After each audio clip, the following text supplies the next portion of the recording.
To the pointers, I have a very special video for you today because this time it's not just me speaking to you alone. No, this time I have a couple of fantastic C2 proficiency students who are currently preparing for the CPE Cambridge exam, who agreed to allow me to record their last class and put it up on YouTube. So thank you very much to Jessica from Italy and Leonardo from Mexico. As you'll see, they are both very good students with a high level, but I'm not just referring to their level. They have a very good attitude regarding learning English in general, but specifically preparing for the exam. So I think you can all learn a lot from them. But I should explain that in this class, we go through each part of the speaking paper of the C2 Proficiency CPE Cambridge exam. And I play the role of the examiner, and I time each part when necessary. But after each part, we stop and I give my own feedback, and each student, Jessica and Leonardo, also give their own feedback on their own performance and each other's performance. I think you'll find it very interesting. They have some very valuable and interesting things to say from the student perspective. And I hope you'll appreciate my input as a teacher. So, without any further ado, let's get on with the class. Okay, so we're going to start with part one of the speaking paper. So, my name's Ben, and your names are? My name is Jessica. I am Leonardo. Okay. And Jessica, where are you from? I live in Florence, in the beautiful city of Florence, but actually I was born and grew up in Sicily, south of Italy. Okay. And Leo, where are you from? I am from Mexico, but I was born and raised in Tláhuac, a place in Mexico City. It's the outskirts of the city. Okay. And are you working or studying at the moment? Well, I'm currently working. I work as a teacher in Mexico. I give English lessons to adults, young adults, and I prepare them for B2 certifications, TOEFL and TOEIC. Okay, Jessica, and you? So I have been working in the tourism field for many years, and precisely in this moment I'm at home, but in June I'm going back to work. Okay. And Jessica, why is English an important language to learn these days? English, in my opinion, is not important, it's essential. I consider English a golden key to open all the doors of the world. If you can speak English, you can go whenever, wherever, and you can broaden your horizons and you won't have any issues. You can also achieve and look for a prestigious job in a prestigious company. So to me, it's fundamental to know English. Okay, good. And Leo, what have you found most difficult about learning English? Well, I would say I would say that in my case, the interaction. I mean, I started studying English since I was 13. At that time, we didn't have the opportunity to interact with internet, social networks, and most of the material I had was from my teachers. I mean, they were amazing teachers. However, we didn't have this thing as what we call authentic input, like listening to a native and interacting. So at some point of my learning, pronunciation was one of the most difficult issues because, I confused vowels and I confused sometimes consonants. Another important thing that I have struggled with is the natural constructions. Sometimes we use phrases that are not so much pertaining to English. They're more Spanish-like constructions. So I would say that natural language is the one I have struggled with the most. Okay, thank you. Okay, so that's the end of part one. Of course, in the exam, you'll continue immediately to part two, but we're going to give a bit of feedback now. So very good, as always with you two, very good answers. Obviously not too short, you don't want to give one-word answers. You expanded on your answers. Leo, well, if necessary, the examiner will interrupt. Your last answer, Leo, was quite long. It was very good. I liked it a lot. It was maybe a little longer than they would expect in the exam. But really, that's not a problem, especially in part one, because they're not timing. There's not a limit. There's not a specific All right. limit. But the examiner may interrupt you. That's the only thing you need to Okay. pay attention to. But that's really not a problem. It's definitely better to speak too much than too little. So that's good. All right. Jessica, what did you think about part one? I was fine. Absolutely. These questions now are easy. They were not before when I started studying, but now I feel confident. So Great. I'm satisfied at the moment. Yeah. Good. You should be. Yeah, your answers were very good. Obviously, the first two questions you've answered many times. You're almost automatic with those. But the third question will always be a bit left field, as we say. You're not really sure what it could be. In this case, it was about learning English or studying English. So yeah, you had a good answer to that. I liked some of your vocabulary, like broaden your horizons. That's good. Just with the pronunciation there, you have to pronounce the H, broaden your horizons. I didn't. Horizons. Okay. Horizons. Yeah. Yeah. So this is the Italian pronunciation. Italians, we don't pronounce the H. And so it's horizons. Okay. Yeah, I think your pronunciation is so amazing. It's almost native. It's always surprising when you pronounce something a little differently to a native speaker, because your accent is pretty much it's like a native English, British English speaker. So but yeah, that's the only thing. But yeah, use some good vocabulary. And Leo, what did you think about your turn?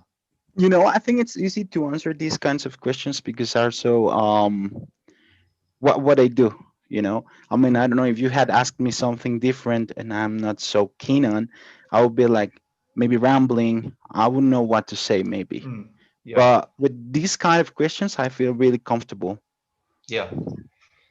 Yeah, I mean, the questions may not be about learning English. I should say that, as you know, it could be about almost anything, but they won't be too demanding, the questions in part one. As you know, in parts 2 and 3, it gets a little bit more complicated, and it's against the clock. So, but yeah, part 1, you both did very well, good answers. So we're going to move on to part 2 now. So I'm going to show you some photographs. So here are some pictures of people who have achieved their ambitions.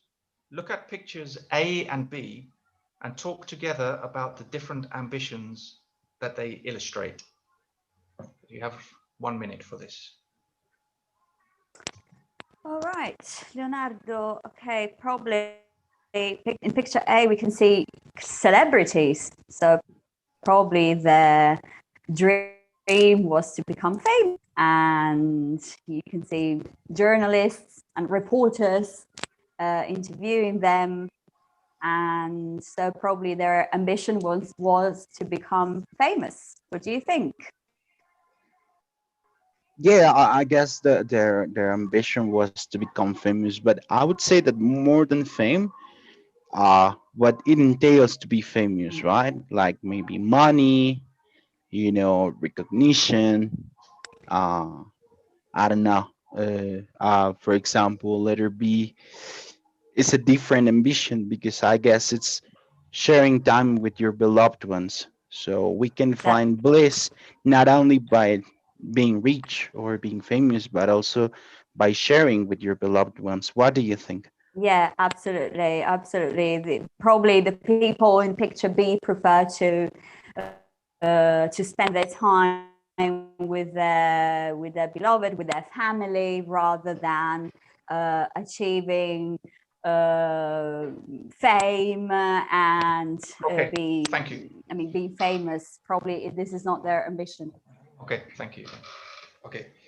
Okay, now look at all the pictures.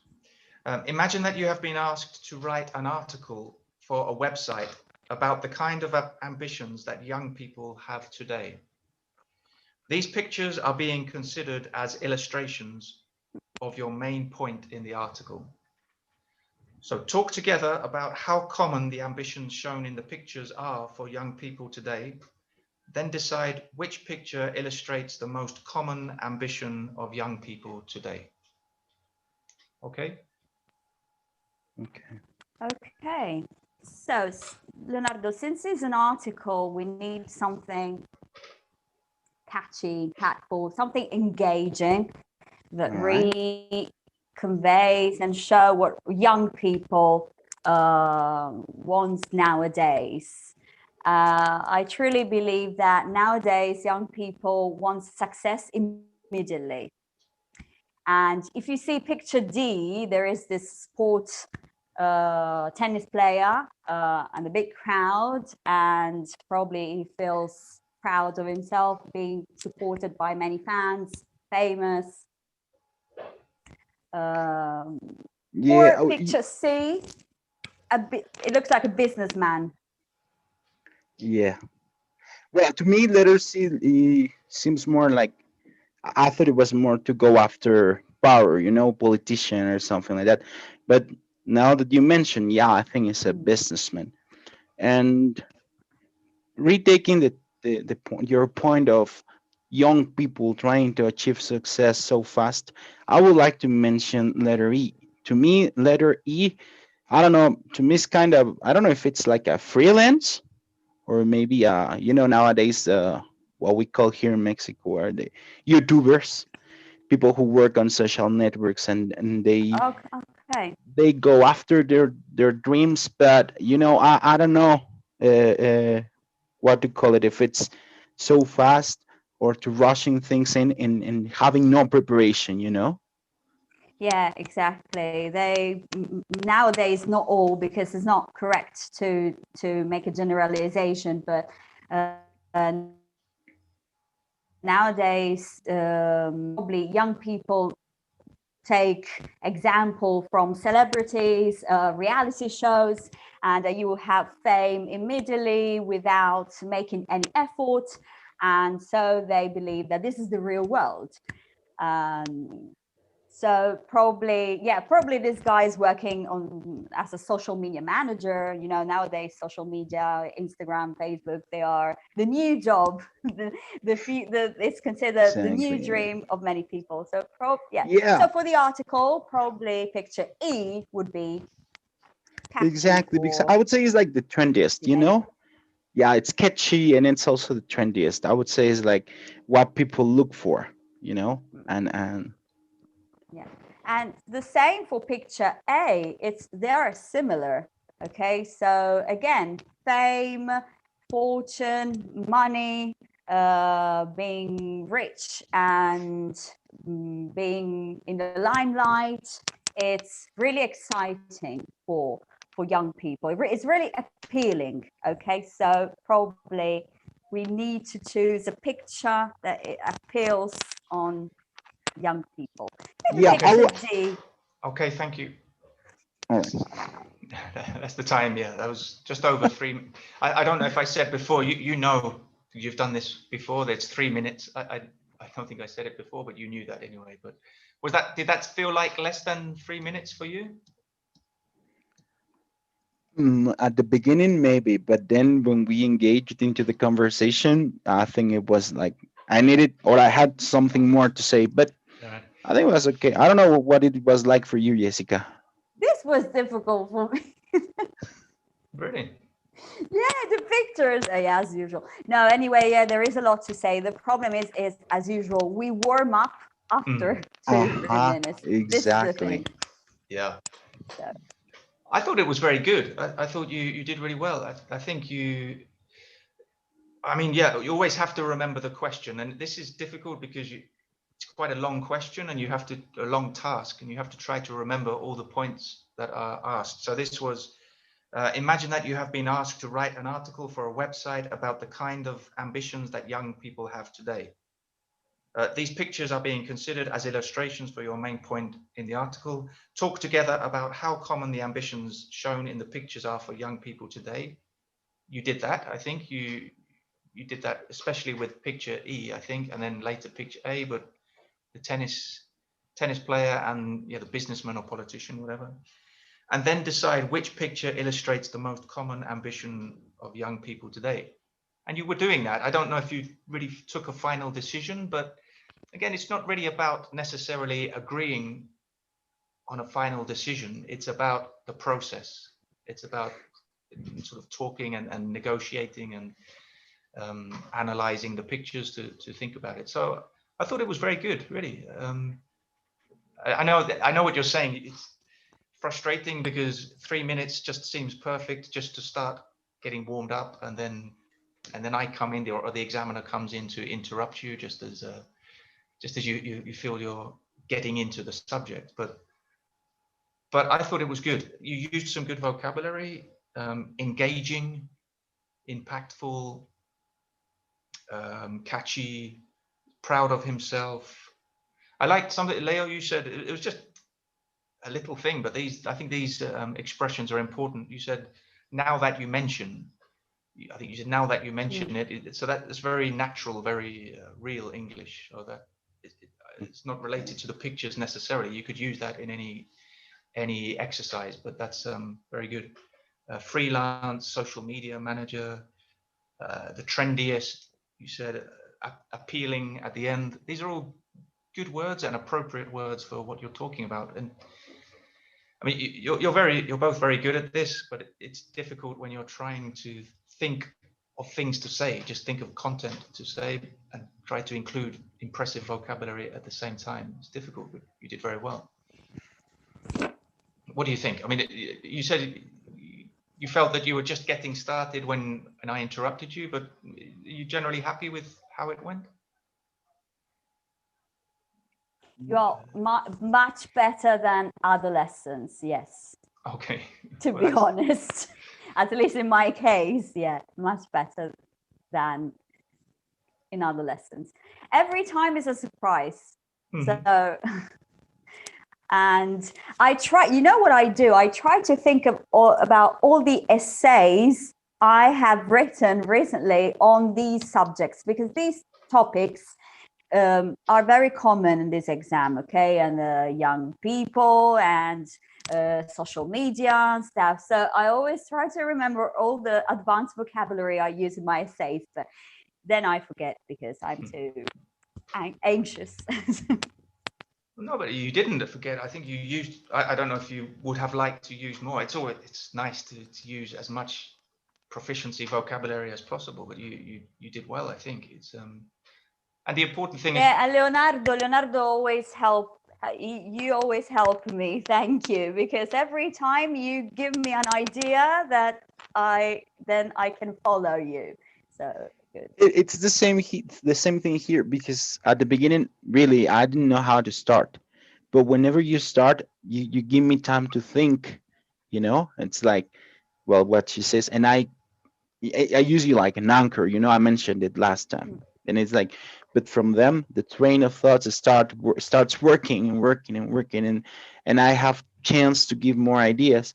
Same as you, I would like to focus on vocabulary, expressions that is like, I don't know if using this word will be impactful or not, but sometimes I just use it, but sometimes I don't even know if the word is an advanced word or not. Of course, I would love to use them all time, but it's not It's not it's not always natural at the possible, end. Come yeah, on, people don't exactly. speak all the time with advanced vocabulary. But you know what? If I can advise you, what I am doing, I am learning sort of fixed phrases, because pictures are always pictures. Okay, so at the end, you can always start saying, oh, we need something catchy and impactful, because every time it's an article, it's a magazine, it's all the same stuff every time. Yeah. So at the end, you can learn, you can memorize these keywords and use it in any situation. Yeah, it's yeah, very you're true. right. That I'm planning to make a video about that, actually, that C1 and C2 vocabulary that you can use basically in any situation. So synonyms for common words like important or big or interesting that you can use in any speaking part, really, in the advanced or the proficiency, or even in the B2 first, because it's good to use advanced vocabulary in that exam too. Yeah, we've spoken about this before, about trying to force advanced vocabulary into your speech. It's difficult, and I don't think, I think that's one of your strengths, both of you, that you speak naturally and the words are appropriate, and that's very important with proficiency. You have to use appropriate and suitable words for the subject and the context, and that's much better if it comes naturally because it's real and it's authentic. And as we've said before, when you start giving your real authentic ideas and opinions in these speaking tasks, it's when you really get more fluent, and it's a much more natural conversation, which is what the examiners are looking for. Apart from the vocabulary, apart from the impressive vocabulary, it just has to be a real, natural, fluent conversation. And I think that's basically what you had. And it's difficult with the pictures to do that. Again, when the clock is ticking, it's difficult to remember that too. But let's move on to part 3 now. Now, in this part of the test, you're going to talk on your own for about 2 minutes. You need to listen while your partner is speaking because you'll be asked to comment afterwards. So, Leonardo, I'm going to give you a card with a question written on it, and I'd like you to tell us what you think. There are also some ideas on the card for you to use if you like. So you have just 10 seconds to think about it. Okay, regarding creativity, I think is one of the most essential features for in human beings, creating. So the point is that nowadays, once I heard that there's no new things in the world, that everything has been created, that there's no newness. I strongly disagree with that, because you can always create things that fulfill yourself, things that catch other people's attention. And I would say, it's kind of your printing, or giving your footprint to something. I don't know, for example, in my case, in my job, uh, how attractive I can do the material for my students, what kinds of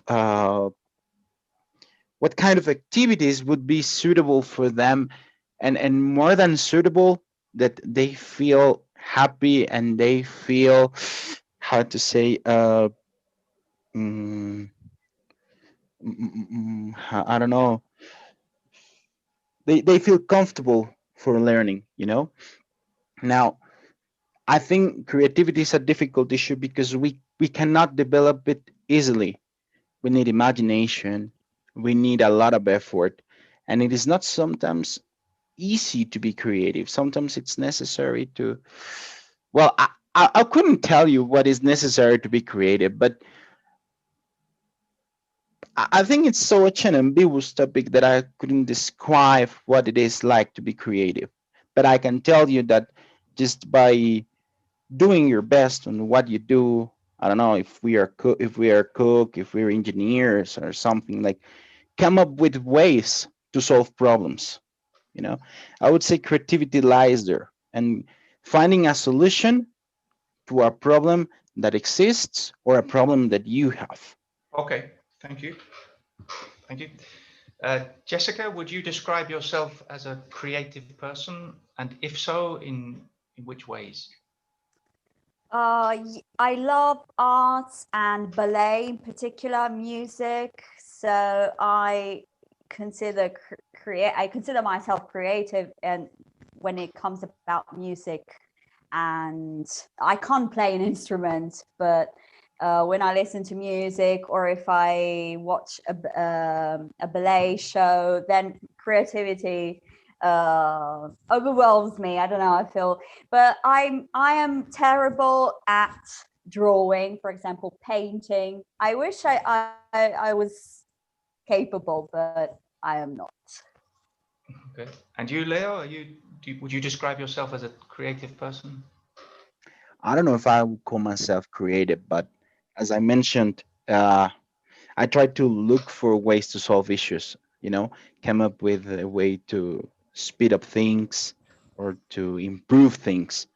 Maybe, yeah, creative in certain aspects, maybe handcrafts, you know, Mm. maybe designs things, something like that. Okay, good. I think before we move on to Jessica's turn, we can talk about that a little bit, just get some feedback. Leo, how did you feel about that? Nervous, you know, as I mentioned, when it's a topic that you're not so acquainted with, Mm. you don't know what to say, and it's like trying to organize ideas but not keeping silence, Yeah. because I know that keeping silence would be an issue, but sometimes I think I ramble a lot, and it's like I don't know what to say because I'm not so keen in that, you know. i Yeah. don't I don't know anything about a topic. Right. Yeah. That's the point. Yeah. It's one of the biggest difficulties in the speaking part in general. You have to say something, even if it's a subject you have no interest in or no opinion about. It's Or never thought of, you know. yeah, it's true. Yeah. And yeah, 2 minutes, sometimes 2 minutes, as we saw in the last exercise, 3 minutes passed very quickly. But in this exercise, 2 minutes can feel like it's an eternity if you don't have much to say. Yeah. But it's Exactly. but yeah, well, Jessica, what did you think? Yeah, I understand, Leo. Creativity is such an open world. Okay, maybe next time you can think about the children and start from the children. That the children are really creative. But I know that it's not. It's easy for me to say to advise you, okay? Because you know that I'm terrible with the 2 minutes part.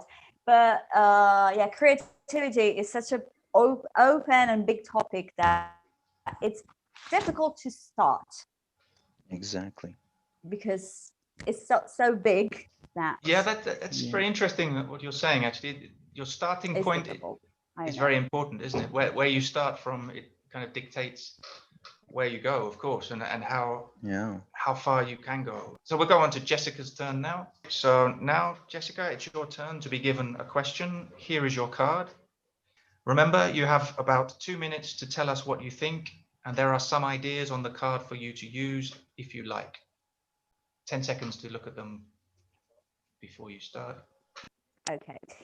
So, to be practical in life, if you look at this question, you might think, well, of course, it's essential, it's fundamental to be practical in life. So, if it's about private life at home, I am free. I feel free to do things at my pace without any pressure.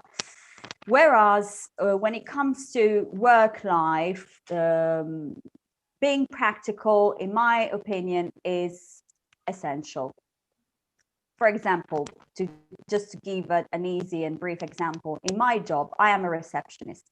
Being practical, quickly, reactive, proactive is fundamental because when you check in 100 people, 200 people per day, you can't be slow. And so you need to be multitasking. Okay, being practical to me is being multitasking. And this is a typical trait of women. We are, it is said that women have the superpowers to be practical in almost any situation. And what else? Well, we live, at the same time, I think that we live in a world, in a society, very, very hectic. And so we think that we want and we think that everything has to be done immediately now. And whereas I think that sometimes we should relax, cool down, and do things step by step, little by little. Anyway, people that who lack practical skills, in my opinion, have a disadvantage, especially as I repeat, especially in the workplace. Because especially managers in the working Okay, area. Yeah. thank you. And Leo, do you think people are born with a practical nature, or is it something they learn? Well, I think that's a tough one. Uh, I'm of the opinion that any skill can be learned. However, you sometimes have a gift for something, a flair for something. Being practical, yeah, I think is something you can learn, but I'm sure that is something you are born with. I would say you can learn to be practical. I don't know what Jessica mentioned. She said is speed up things, you know. So you need to think of the way to speed up things and make efforts on doing that. However, people who are born with that characteristic just do it naturally. It just comes out. Okay. Okay, thank you. Okay, again, we'll pause there to get some feedback. Obviously, there's part three continues in a moment with some general questions related to the same subject. But yeah, it's a good moment to give some feedback. So, Jessica, what did you think about your turn? So I am not still 100% satisfied, but sorry, much better than the last lesson. Right.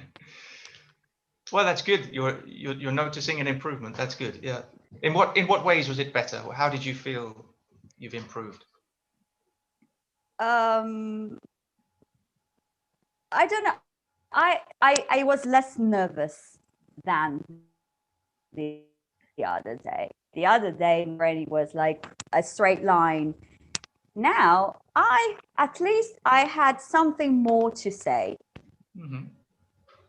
And my personal experience helped me a little bit.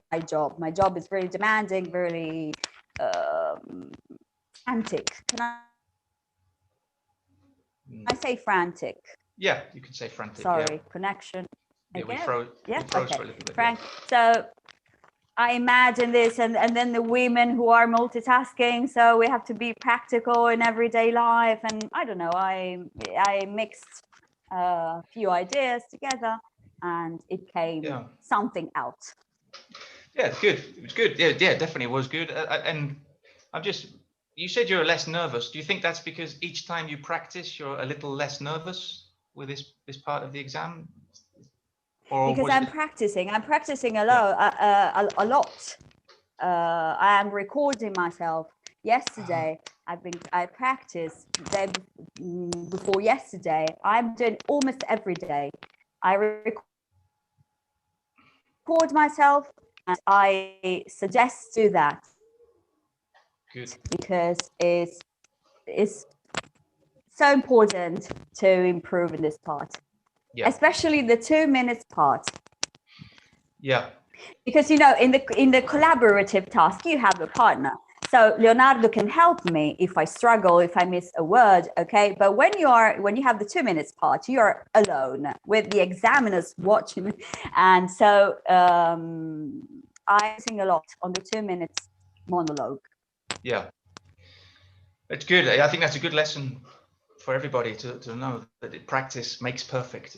And each time you get better and better. So it sounds obvious, but it's true and it's necessary. It's something you need to do. It's difficult to practice the exam environment. That's why these opportunities are so important. But yeah, you can really feel the difference and notice the improvement. Good. That's excellent. Yeah, I think you were very good. It was very natural and again authentic. It's what we spoke about before with Leo. That your the content of what you were saying is it's real. You're not just inventing things. That it's okay to invent if you can't think of anything to say, but it's much better if it's authentic, your real opinion, your real thoughts, because then you'll just naturally speak more fluently. And I noticed that with you there definitely. Mm. And Leo, what do you think? Well, and that about Jessica's performance or about my performance, or what do you mean? Well, both. Whatever you have Well, same whatever. as what Jessica mentioned last time. I saw her a little bit more nervous, Hmm. and this time she was just flowing. It was like natural. Like I followed her thoughts, and I was like, yeah, you're right. And then I thought of she being gifted by being a woman. Like being multitasking. Sometimes I thought it's like I'm not so multitasking, but those kinds of things make me notice that I follow her.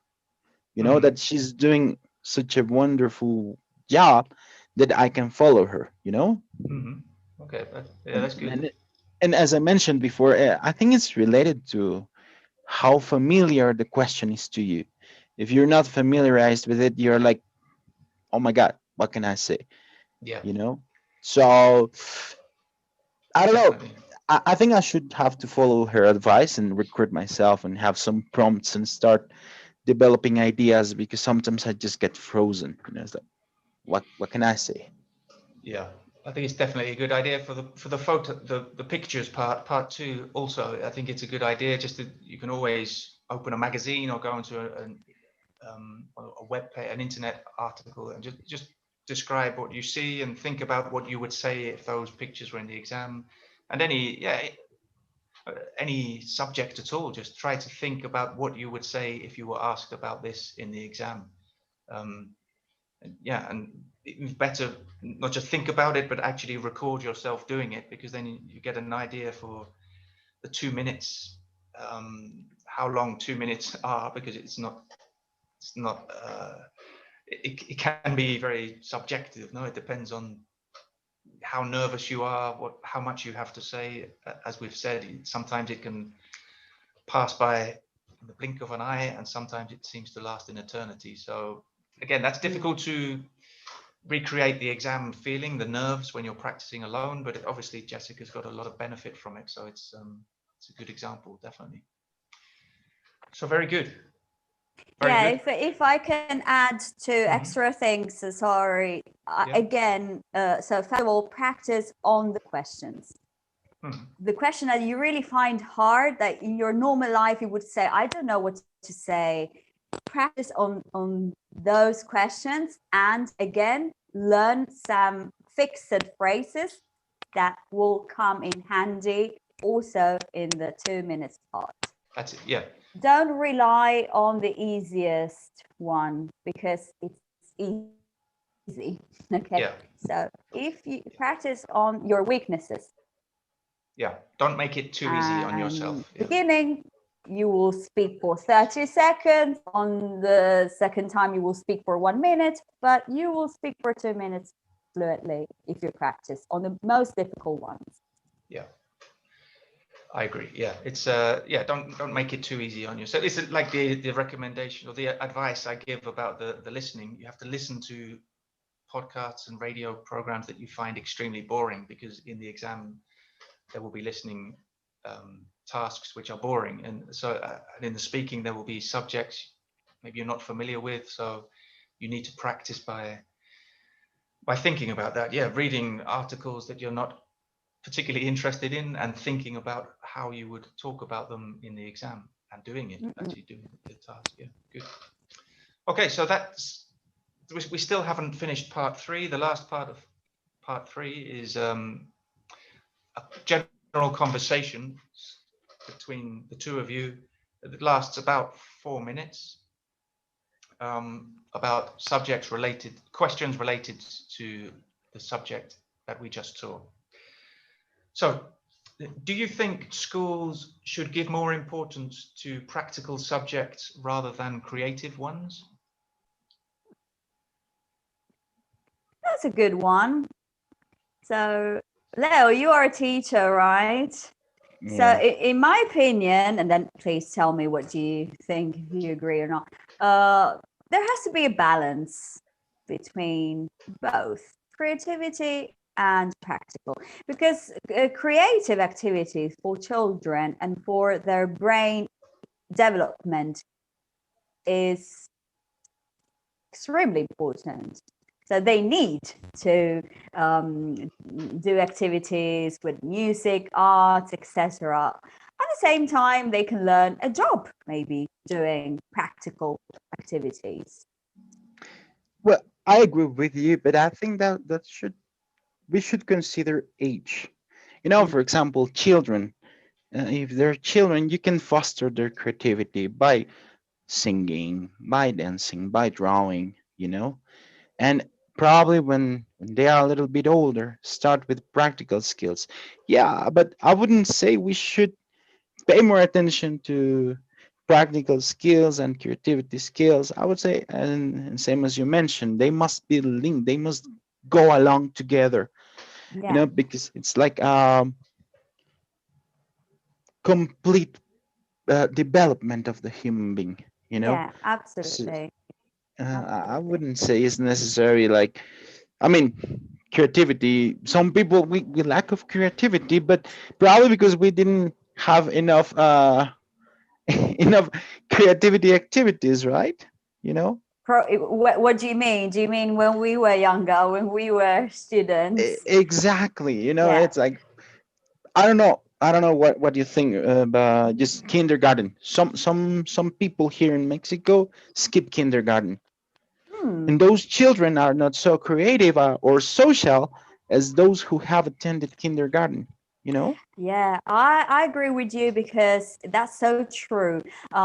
In that age, particularly in between 2 and 4 years old, children needs is for their for the brain needs to socialize first of all. That's the key, and then practice activities together with other children. And yeah, and you know what I think also, it would be great to encourage children to do activities, creative activities, not in the traditional way. I mean, going out from the school and going to museums, exhibitions, and see what it's the real, for example, if it's about art, okay, painting and these kind of activities, taking the children more to museums and exhibitions rather than being always stuck confined in the class. Yeah, totally. As a personal experience, I can tell you about a teacher I had. But these guys send us to museums. He sent us to this. Mexico is rich in these archaeology things, so we visited these places often. And to me it was like kind of an experience, and Absolutely. it widened my perspective of life, and also my social skills. I cannot tell you if I whether I am so creative or so practical or not, but I think that I am it's I mean, well Yeah, based. exactly. It doesn't matter if you became a great artist or the most practical man in the world, as long as you have lovely memories of what you did and these kind of experiences, visiting exhibitions, museums, and going outside, are experiences that will be, let's say, etched on your heart, on your memory. So Okay, thank you. Okay. That was 4 minutes this time, not five like last time. It was just the 4 minutes. Fantastic expression at the end there, Jessica. Etched on your heart. That's a very I good one. was waiting for that. I wanted to use this phrase. Right. Oh, you had it prepared. You just waited for you just got it in at the last moment of the of the speaking part. I told you, I'm preparing everything. Wow. I am becoming strategic. That's great. No, it's obviously working. Yeah. That will get you bonus points, that type of vocabulary. And it was, again, it was appropriate. It wasn't forced in. It didn't seem forced in. I didn't know you had prepared that beforehand, so the examiners wouldn't either. So again, of course, this part of the exam, the examiner will have a list of 4 or 5 questions they could ask if necessary. I don't think in this part of the exam they will interrupt you to ask another question. Your conversation was great. You had a nice, fluent, natural conversation. So there's no reason for me to interrupt you to ask another question. I just let you speak and let you develop the conversation, which, in my opinion, it was very good. What do you think, Leo? This time first, what did you think about this As part? usual, whenever it comes to talk to Jessica about any topic is really interesting. Because she gives me ideas. She she helps me develop some other ideas, and well, as she was talking at the end, I was coming up with other ideas linked to that. I was like, not that I need it, but I would like to have said more things, Yeah, but but as I mentioned, because it comes out naturally, and it's and maybe in this case, although it's not a topic that I manage, she by saying, well, you're a teacher, so, and saying like, well, I think this, that, and I can answer those thoughts, based on what I think and based on my experience as well. yeah, good. As we've said before, unfortunately, Jessica will not be your partner in the real exam. Of So course. Leo, Don't. you're an amazing person, really. I really, really enjoy every time. Amazing.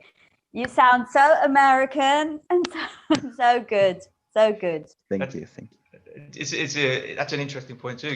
Jessica, you sound so British, and Leo sounds so American. You both have fantastic accents, and any accent is valid. It's an English exam, a British English, a Cambridge exam, but all accents are equally accepted, of course. But yeah, it's a good contrast to see both your accents. Um, so yeah, of course, you do work well together. You're good together. But again, unfortunately, in the exam, you won't be together. So you have to be prepared for maybe, probably a more difficult partner. So if I were you, Leo and Jessica, I would imagine that you have each other sitting in front of you. Think, what would Jessica say at this time, or what would Leo say at this time? Just try to visualize in the exam. I mean, we have plenty of time before the exam, but maybe you should, next time we practice, you should be deliberately difficult, so just to be to recreate all the scenarios in the exam. But no, it's good. Sorry, Jessica, what did you think of that last part? In I general. was at ease, absolutely. What I love about Leo is that Leo can use more phrasal verbs than I do. I'm envious because I'm terrible with phrasal verbs, and while you use more phrasal verbs, and this makes you more natural. Your conversation sounds more everyday English, which is negative, which is positive. Sorry, as a positive connotation. I love the way he uses phrasal verbs. Mhm. Thank you. Yeah, again, it's very, very appropriate too. Like, again, really Yeah, the word I always keep, yeah, appropriate. it's in the proficiency. That's a big difference between the C1 advanced and the C2 proficiency, is to use not just more or less a good word. You have to use the precise and appropriate and sensitive words for the subject you're talking about. And I think you both do that well. And yeah, it's good. Phrasal verbs are great to use, but again, it has to be natural. And Mm-mm. you both used a good range of vocabulary there, and in all of the speaking. So very good. Well done. I think again, do you feel you're getting better each time you practice? Both of you, do you feel each time it's as an improvement? Yeah. Well, not as Jessica's, but yeah, I feel some improvement. But I will challenge myself to to dedicate more time to speaking and learning, uh, using the tips that Jessica has just mentioned. Sorry, Ben. I just have one question, and then I'll leave you. But what if the partner is slow? Because it happened to me once when I did a mock test. The partner was really slow, Yeah. and you have 2-3 minutes, so I can't give him or her all the time to speak because I have to also say something. So Yeah, that's one of the, yeah, because if you get if you get a partner who is not very talkative, then that's almost an advantage for you, because you have more time to speak and demonstrate your level. But if it's a partner who doesn't say much, but what they do say, it takes them 2 minutes just to say one thing, then that's a problem. You have to interrupt if necessary, because it's your time too, and the examiner will appreciate. The examiners are humans; they're not robots, so they can appreciate the difficulties you have. So but you have to be I don't want to say aggressive, but I said aggressive, so I mean aggressive. No, no, okay, not aggressive, no. A little bit aggressive in that I mean that you have to forcefully interrupt sometimes. You have to be it may be against your nature. Maybe you wouldn't do that in other situations. Maybe you'll be very patient and allow the speaker to speak, but you have to sort of impose yourself and take advantage. I always recommend, the problem is I recommend it to everybody, so not everybody can do it, is that you speak first. When you're speaking with a partner, take control. Obviously, you both can't speak first, only one, but to my students, I recommend that when you're in this case, parts 2 and 3, try to take the initiative.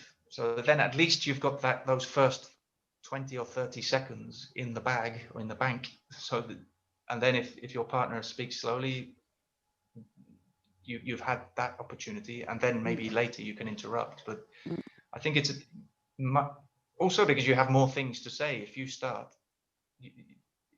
Then you have more options. So I always recommend to try to take the initiative and try to say, shall I start, or just start without asking for permission. Then you'll have more control, and you can guarantee that you've had your opportunity to speak, I think. But you have to be prepared for any partner, an extremely talkative one that you have to interrupt, a slow one that speaks very little. It's your opportunity to impress the examiner. So okay, so thank you. Right. Thank you for doing this. We'll finish there. So what did you think, guys? They have a good level, don't they? And they have some very valuable things to say. So I'd like to just thank Jessica and Leonardo one more time for allowing me to record their class and put it up to the millions of people on YouTube. So yeah, let me know in the comments what you thought of that. And also let me know if you'd like me to do more of these types of videos. Put in the comments if you found it particularly useful. I'd be happy to do more in the future. Okay, hit subscribe if you found it useful, and I'll see you soon for another video. Take care, bye.